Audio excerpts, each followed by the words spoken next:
In other news, the US and China have struck a partial trade deal that could end the 15-month-long trade war between the world's two largest economies.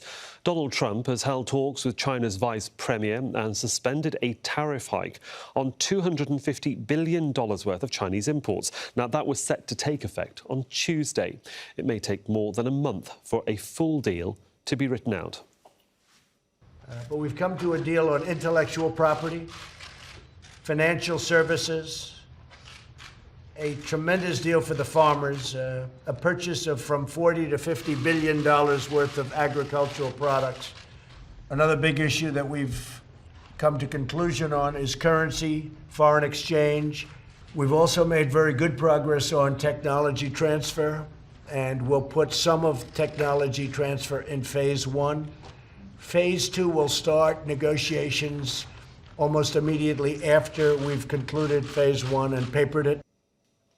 Jeffrey Wright is a United States policy analyst at the Eurasia Group. Now, he thinks one of the reasons behind Trump's decision is to get some relief for US farmers and to boost the country's economy.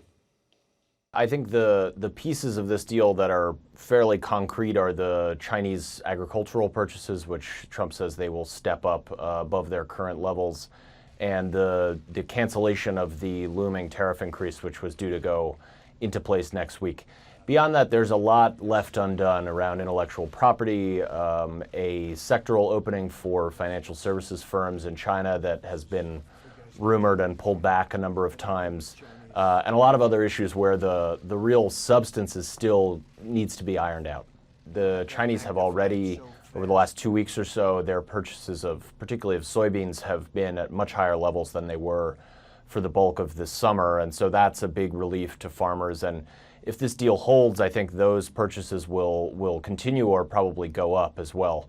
The pieces that are left undone are primarily in the intellectual property, the enforcement regime for this deal, as well as a number of sort of unrelated issues on national security, and particularly on Huawei, the Chinese telecom firm. It seems pretty clear to me that part of the reason for his motivation to get this deal was to get some relief for farmers and to put a boost into the macroeconomy in the U.S. as he heads into re-election and comes off of what was a very damaging week for him politically here in Washington.